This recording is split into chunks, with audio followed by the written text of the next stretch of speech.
Graça e paz a todos. Calor gostoso. Quando está frio, a galera reclama. Está calor, reclama. O povo difícil de agradar. Maravilha. Tudo bem com você? Salmo 13. Vamos ler?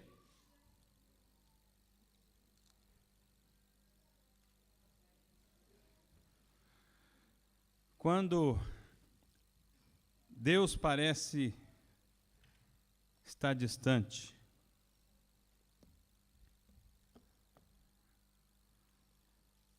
Salmo 13.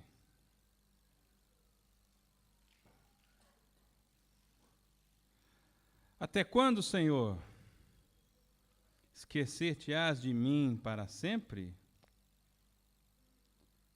Vou perguntar de novo, até quando, Senhor, esquecer-te-ás de mim para sempre? Até quando ocultarás de mim o rosto? Até quando estarei eu relutando dentro da minha alma, com tristeza no coração cada dia? Até quando se erguerá contra mim o meu inimigo? Atenta para mim, responde-me, Senhor, meu Deus. Ilumina-me os olhos para que eu não durma o sono da morte, para que não diga o meu inimigo, prevaleci contra ele, e não se regozijem os meus adversários, vindo eu a vacilar. No tocante a mim, confio na tua graça. Regozije-se o meu coração na tua salvação. Cantarei ao Senhor, porquanto me tem feito muito bem. Senhor, é bom estar na tua casa, é bom estar juntos, é bom compartilhar da tua palavra. A minha oração neste momento é que nós possamos aprender um pouquinho mais e glorificar o teu nome. Obrigado por esse tempo, obrigado por cada pessoa que aqui está. Pedimos que o Senhor proteja todos aqueles que estão viajando de férias, aqueles que ainda vão viajar, que a tua mão esteja sobre eles, guardando-os de todo mal, em nome de Jesus. Amém. Esse salmo, a gente pode dividir ele em 3 partes, de 2 versos cada um. A primeira parte eu queria colocar como o problema, como a situação, como a circunstância. A segunda parte é o clamor. E a terceira parte, a gratidão, o louvor. Eu gosto dessa frase, já ministrei uma palavra antes sobre good people have bad days. Pessoas boas têm dias maus. Quantos aqui já tiveram dias complicados? E às vezes você fica perguntando para Deus assim, olha, até onde eu sei, está tudo beleza na minha vida, não estou conseguindo ver nenhum... Porque quando a gente não sente a presença de Deus, tem alguns fatores que a gente pode considerar. Primeiro, pode ser pecado na nossa vida. Segundo, pode ser nossa falta de fé. Há outras coisas que a gente poderia, talvez, nomear aqui, mas vou ficar com essas 2 aqui. Mas nem sempre. Então, quando você está passando uma situação complicada, difícil, ou talvez uma calamidade, talvez um infortúnio, não sei por que palavra, se eu posso usar essa palavra infortúnio, mas sua vida está tudo beleza, está tudo certinho, você na presença de Deus, orando, buscando a Deus, e a desgraça bate na porta.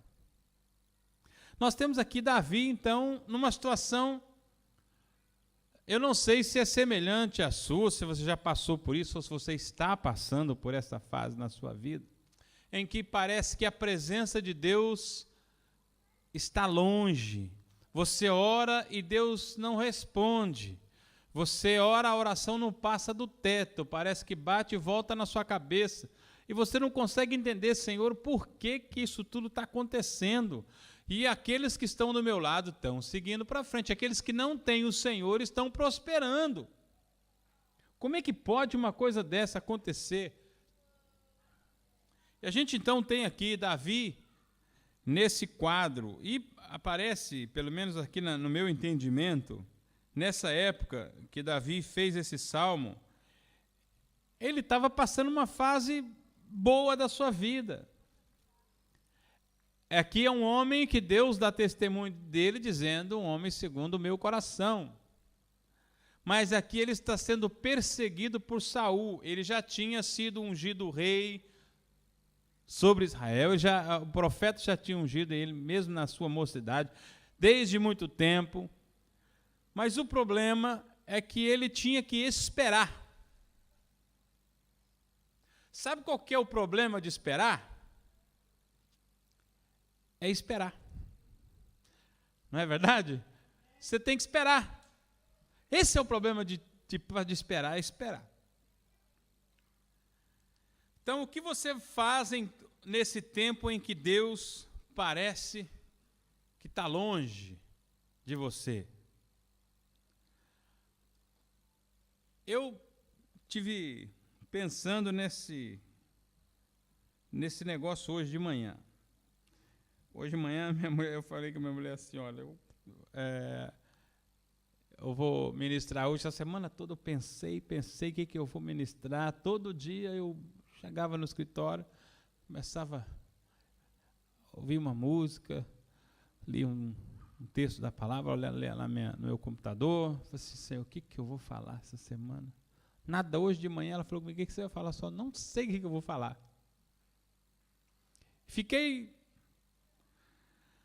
E hoje eu tive que ir no escritório, fiquei lá um tempo sozinho, e me veio essa frase, assim, que a nossa expectativa, quando nós chegamos diante de Deus, se nós não esperarmos algo de Deus, nós vamos alcançar aquilo que a gente foi buscar, na verdade. Porque você não tem nenhuma expectativa quando você chega diante de Deus, você então vai sair com o que você quis, com o que você pediu, sem nada.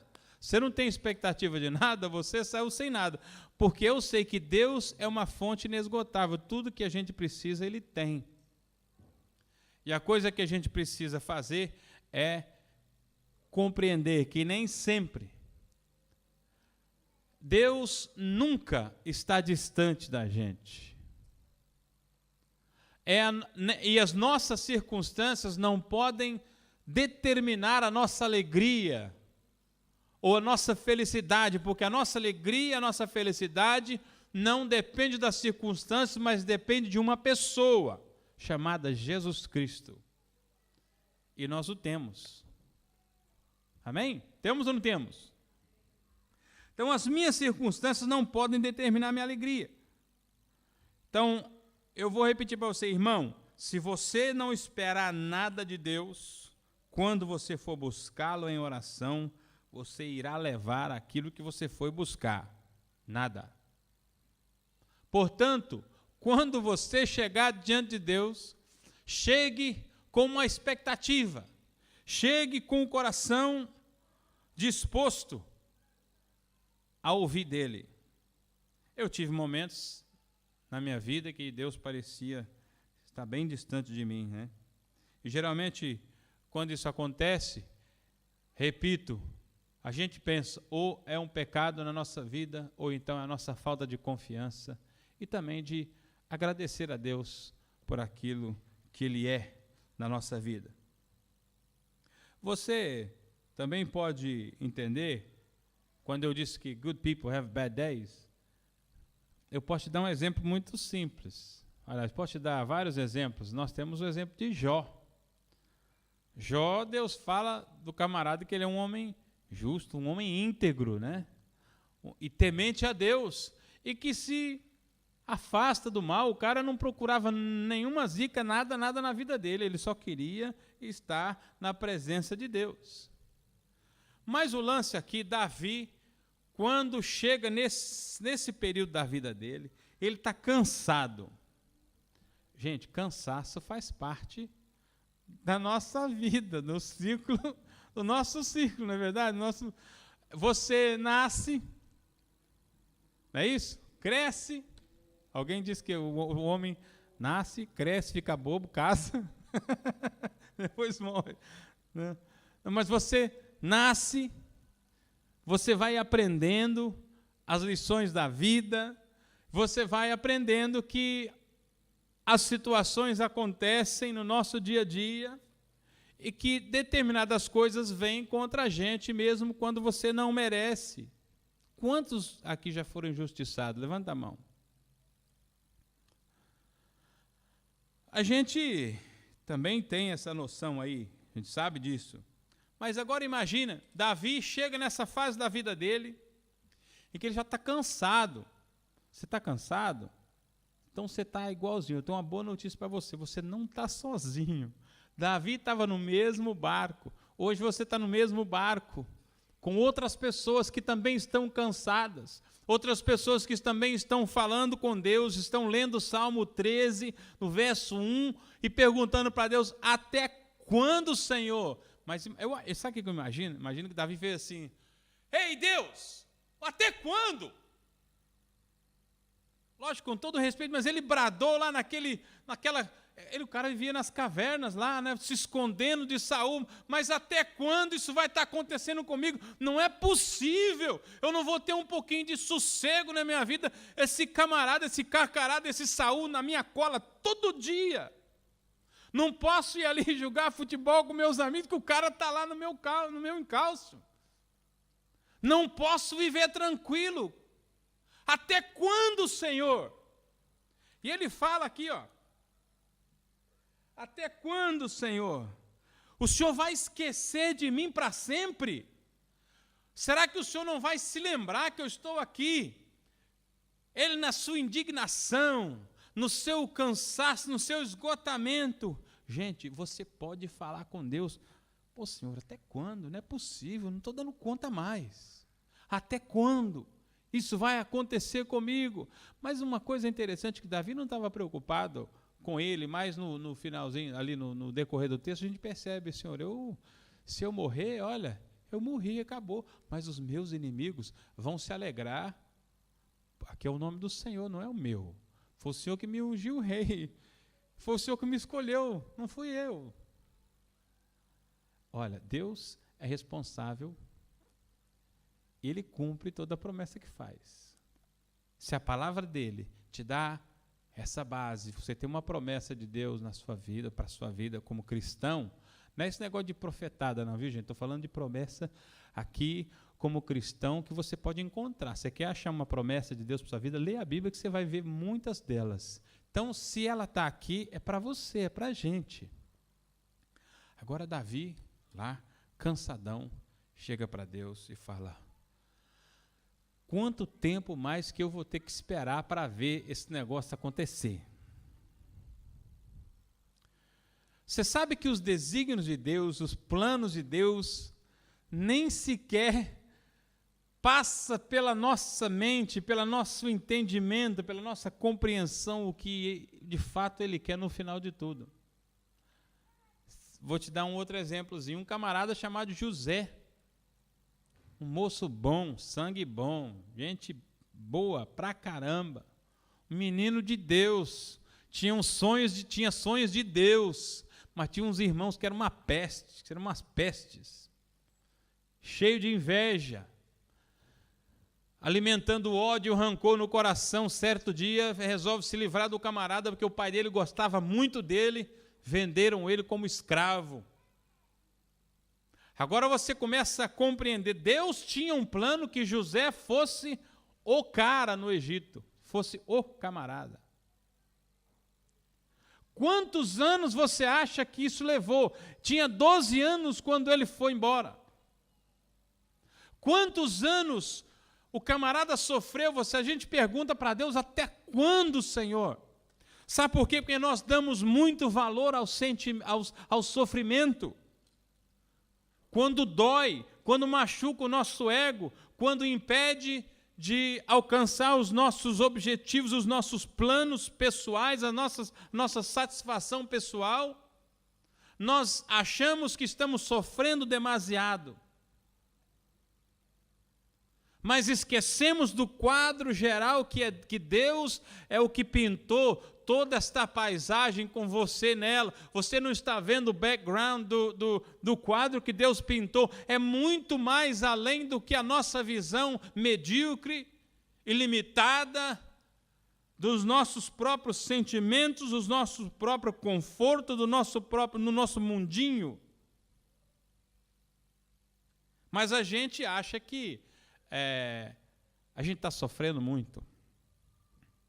Até quando, Senhor?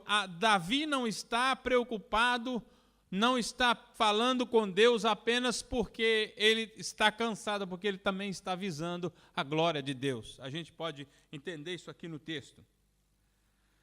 Até quando? Isso dá uma conotação de desespero, a gente vê, mas eu estou cansado de sofrer, né? Será que dá para o Senhor dar uma folga para mim aí? No Salmo 13, então a gente vai dividir isso aqui em 3 partes. Primeiro o problema, do verso 1 ao verso 2. O clamor do verso 3 e 4, que no clamor ele chega e fala assim: atenta para mim, responde-me, Senhor Deus meu. O Senhor está já escondendo de mim, me ajuda. Vem em meu socorro, ele agora vem o clamor. No começo, Davi grita em agonia, mas ele então agora solta esse brado de clamor a Deus, porque quando Deus parece distante, nós devemos clamar ao Senhor. Clama a mim e responder-te-ei. Aí Deus, quando a gente está sentindo que Deus está distante, a gente exercita a nossa fé na palavra de Deus que diz: achegai-vos a mim e eu me chegarei a vós. Nós temos que dar um passo de fé. Se nós estamos sentindo que Deus está longe, é porque talvez nós é que estamos longe de Deus e precisamos nos aproximar dele. E a maneira de nos aproximarmos de Deus, nós já sabemos, é com o coração quebrantado e contrito, porque a palavra diz que é um coração quebrantado e contrito, Deus não desprezará.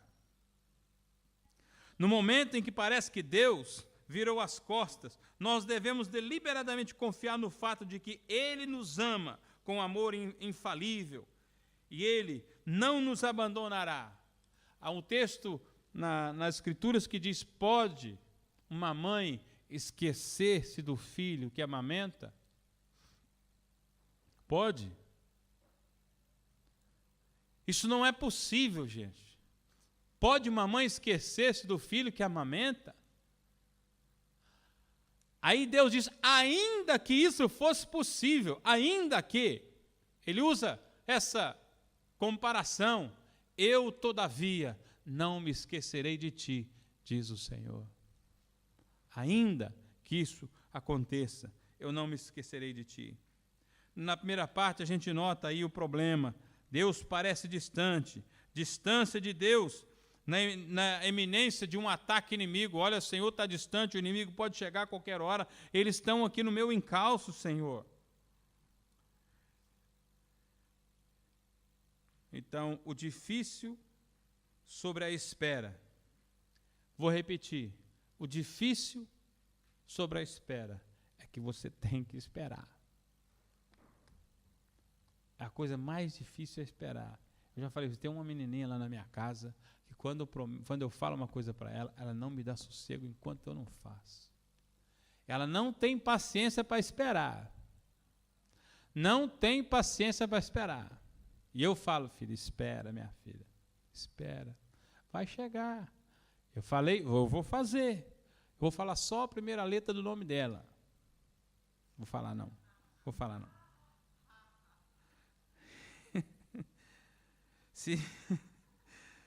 Olha, esse salmo foi escrito quando Davi estava sendo perseguido por Saul. Lógico que Davi tinha um monte de tempo nas suas mãos para poder esperar. Se o cara estava fugindo, ele tinha todo o tempo do mundo para esperar. Fazer o que quando a gente está esperando? Esse é o problema, que quando a gente está esperando, o tempo não passa. Quando você espera, o tempo passa? O tempo parece que não passa. Uma hora parece uma eternidade para a gente. Não passa. Vou fazer o quê? Aí a mente começa a ser assaltada pelo medo de ser pego pelo inimigo. A gente começa a ficar com medo, acha que vai vacilar no caminho. Davi tinha um monte de tempo nas suas mãos, ele estava escondido, né, no deserto, lá de Judá, lugar desolado, mas ele e os seus homens, a única coisa que eles tinham que fazer era arrumar as provisões diárias, né, manter a família lá, o pessoal alimentado, e manter o relógiozinho de esperar. As horas, dias, semanas e meses se arrastavam, e Davi esperava para que Deus agisse em seu favor. Ele esperava que Deus agisse em seu favor. E às vezes parece que Deus move-se tão lentamente, em câmara lenta, como aquele filme que a gente assistia, que parecia que o cara movimentava rapidinho, né, mas era em câmara lenta. A maioria de nós podemos nos relacionar com isso aí. Você já notou a diferença entre o tempo de Deus e o nosso? Vou pintar para você novamente o quadro que eu disse que Deus pinta todo o background e coloca você lá Deus colocou você na foto, você está na foto lá. Né? Você está no quadro. Dá uma olhadinha para trás no background. Você não está imóvel, só pintado lá. Você faz parte dessa coisa viva que Deus está fazendo no nosso meio. Finalmente, eu disse lá no lance de José do Egito, o camarada, depois de ser vendido como escravo, ele chega na casa de Potifar. Quando ele começa a se sair bem, a desgraçada da mulher arruma para cima dele, ele vai para a cadeia.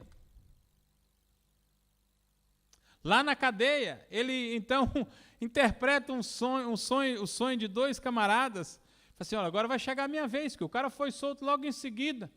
Ele esperou mais 2 anos, depois de interpretar o sonho, continuou preso, continuou na prisão, encarcerado. A gente pode pensar, Deus, até quando?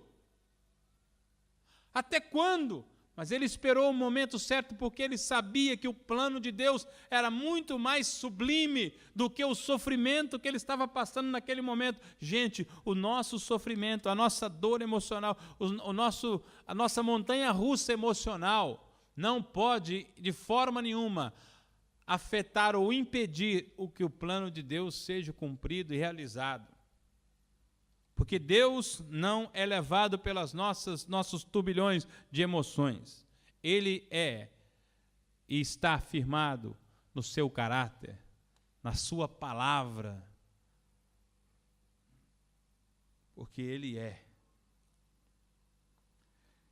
Se a gente também pudesse ir lá, Paulo, lembra de Paulo quando ficou preso em Roma? Ele também ficou preso 2 anos, esperando um julgamento, e ele era inocente.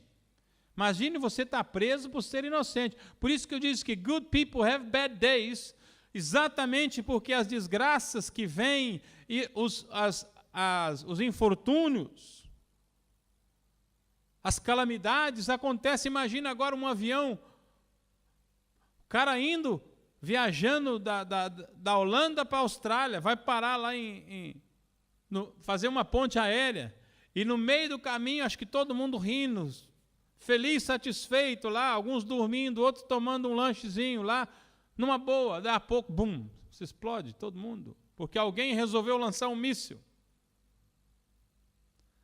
A vida é assim, quantos que estavam lá em cima mereciam ser explodidos por um míssil? Será que Deus é injusto?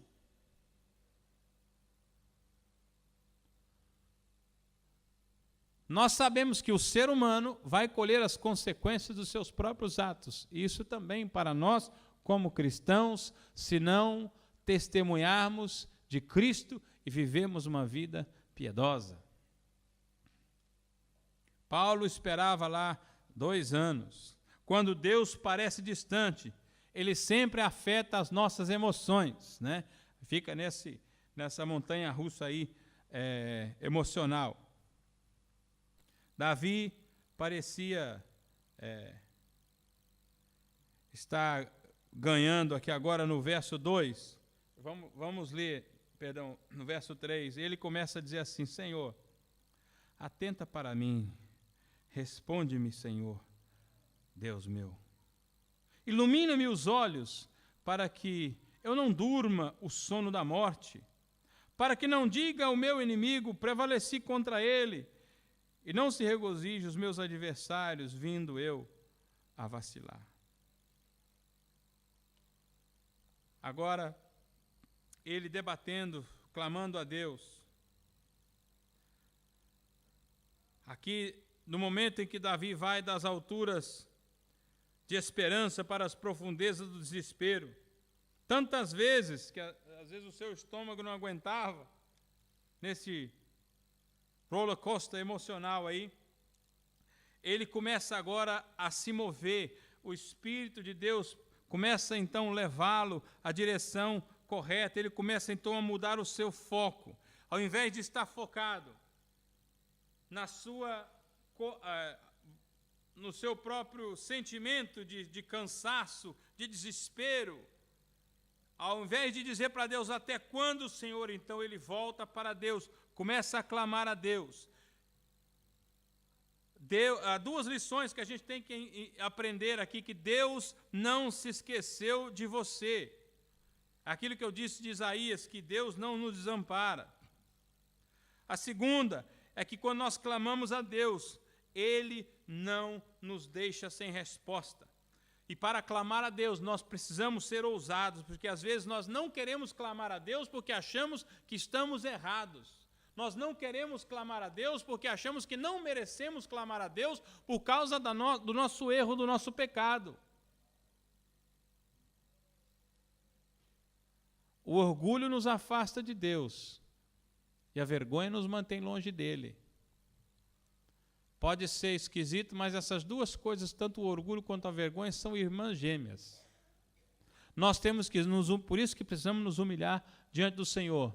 Não nos orgulharmos, mas sim nos humilharmos. E ao ter vergonha, não dizer, olha, eu não sirvo para nada, não presto para nada, não é autocomiseração nisso, eu de fato não estou valendo nada mesmo. Mas eu agora me humilho diante do Senhor, porque eu sei que só o Senhor pode fazer aquilo que eu preciso fazer.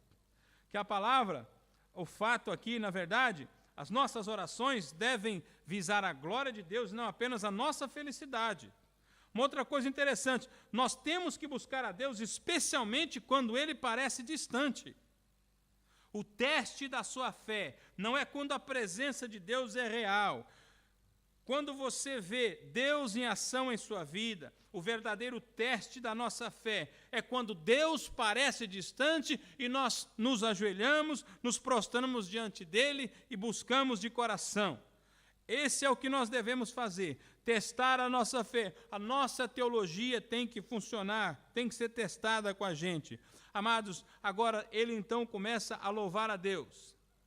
Louve a Deus, confie no amor infalível de Deus. Ele diz aqui, no tocante a mim, confio na tua graça. Regozije-se o meu coração na tua salvação. Cantarei ao Senhor, porquanto me tens feito muito bem. Davi ainda não desistiu, mas ele confia na misericórdia de Deus, ou seja, na benignidade de Deus. O seu coração está cheio de alegria, como ele pensa, ele sabe que a libertação de Deus vai vir para ele a qualquer momento, pela fé. Davi conta com o livramento de Deus no futuro, sabendo que agora o que é passado vai ser passado, e ele dizia, então eu cantarei ao Senhor. Ele disse isso generosamente, porque o Senhor foi generoso para comigo. Por isso eu vou cantar, eu vou declarar as suas maravilhas. Então o que mudou agora, gente? O foco. Davi muda o foco. Tira os olhos de si, do seu cansaço, do seu desespero, dizendo, até quando, Senhor? Não, agora até quando mais não. Agora não é mais até quando. É agora. Eu quero glorificar ao Senhor. Então, quando Deus parece distante, primeiro, gente, vamos olhar onde é que está de fato o problema. O problema está sempre na gente, nunca em Deus. Segundo, clame ao Senhor, ajoelhe-se, prostre diante dele e peça a Ele que Ele vai te ouvir. Terceiro, adore a Deus. Louve ao Senhor. Essa mudança de foco move então, de confusão e depressão, a alegria e louvor. Ele deixa de ser depressivo. Até quando, Senhor? Eu estou aqui morrendo, estou aqui, a coisa está ficando feia, meus inimigos estão prevalecendo. Sai da depressão, sai dessa reclamação toda, dessa nhaca que você está fazendo aí, começa a louvar a Deus, muda o foco, porque a gente vai então sair da confusão de mente, da depressão para a alegria e louvor. Então, nós deliberadamente optaremos por confiar no amor fiel do nosso Deus, no seu amor infalível. É interessante que essa palavra hebraica, se para confiança, ela tem o significado de apoiar-se, né, em alguma coisa. Então você vai dizer, então é fazer de Deus uma muleta? É sim, sabe por quê? Porque nós estamos aleijados. Nós precisamos de fazer de Deus, sim, essa muleta, porque nós somos aleijados, precisamos de Deus a todo momento. Nós somos deficientes. Sem Deus não somos absolutamente nada e ninguém, né? Então, é Deus uma muleta? É sim. Então, pensa de ser Deus uma muleta? Porque nós somos aleijados. Então, as principais razões para a pessoa não confiar em Deus é que eles são orgulhosos demais para admitir a sua necessidade. E a gente precisa fazer isso. Mas o amor de Deus, né, não decorre de qualquer mérito nosso. Graças a Deus por isso. Mas sim daquilo que Jesus Cristo fez na cruz do Calvário por nós. Não é do nosso esforço, né, mas sim da natureza imutável do nosso Deus. Eu gosto dessa expressão do caráter de Deus, dos atributos de Deus. Então, a gente precisa ter isso no nosso coração. Eu queria terminar esse compartilhamento com você, te desafiando essa semana, e perguntar para você, onde é que você acha que você está na sua vida espiritual? Onde Deus está na sua vida? Você acha que Deus está distante? Você sente que Deus está distante? Então, meu desafio para você é que você clame a Ele. Mude o foco. Deixe de olhar para si mesmo. Deixe de medir. Eu não sei se já inventaram aí um negócio de medir dor, né? Então, o medidor, esquece do tal do medidor, que mede a sua dor. Concentre-se agora na graça de Deus, no amor de Deus, na fidelidade de Deus. Deus é imutável. Deus é injustiça que está sofrendo. A Bíblia diz que Deus é justo.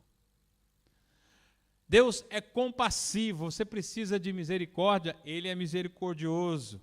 Você precisa se levantar, está caído. O nosso Deus é um Deus cheio de amor, de compaixão. Ele levanta o caído. Ele sustenta o fraco.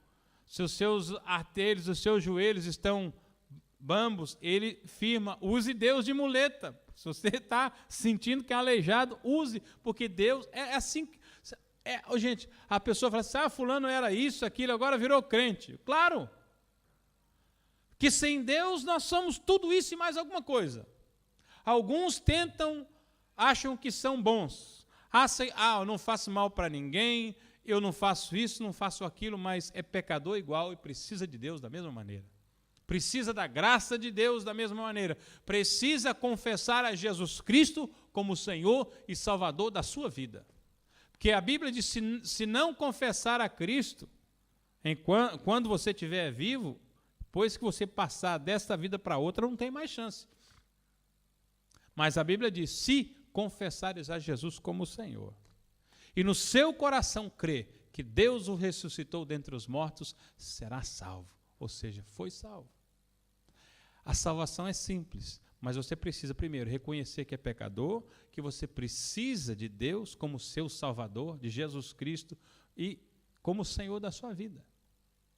Se é isso que você compreende e precisa, é só isso e mais nada. Você vai viver a vida. E à medida que nós vamos caminhando, nós vamos aprendendo, porque a vida cristã não é só você receber a Jesus Cristo no seu coração. A gente vai caminhando e vai aprendendo um com o outro. A gente vai ajudando um ao outro a crescer. É como uma família. Quando uma criança nasce na nossa casa, a gente dá o pão, dá o alimento, né, dá tudo, a roupinha, mas também dá um ensino. Não é verdade? Você não deixa seu filho crescer a reviria. Você ensina para ele, ó, você tem que caminhar por aqui. Não é bom, você não pode fazer isso. Você deve fazer isso. É importante agir assim. A vida cristã da mesma maneira. Então, meu desafio para você essa semana é, se você acha que Deus está distante, pode clamar, porque Ele te responde. Mude o foco, tire o foco do seu problema. Né? Não entre em autocomiseração, não entre em depressão, mas comece a louvar a Deus, cante. Esse ditado que diz que quem canta seus males espanta, tem um fundamento muito maior nas Escrituras, porque o louvor liberta o coração aflito. Que o meu louvor é fruto de lábios que confessam o Senhor. Que Deus nos abençoe. Vamos orar. Senhor, é na nossa fraqueza que a gente se torna para o Senhor. A gente sabe que a maioria das vezes nós buscamos a Ti quando nós estamos apenas em situação complicada. E em situações que a gente acha que o Senhor está distante, e se há esse sentimento, pedimos que Teu Espírito sonde o nosso coração para saber se há algum pecado, alguma coisa errada na nossa vida, para que possamos consertar. Se há algo contra alguém, que possamos nos acertar. Se há algo contra Ti, principalmente, que precisamos nos acertar contigo. Ajuda-nos na nossa caminhada como cristãos. Ajuda-nos a ser pessoas leais, honestas, pessoas que são a mesma pessoa na igreja e fora da igreja, que possamos ser verdadeiros, íntegros, e que o Senhor seja glorificado na nossa vida, que as pessoas olhem para a gente e saibam que há algo mais do que simples palavras. Ajude a gente na nossa fraqueza e por favor, e abençoe a nossa família, a família da igreja e todos que estão ouvindo esta mensagem, em nome de Jesus. Amém.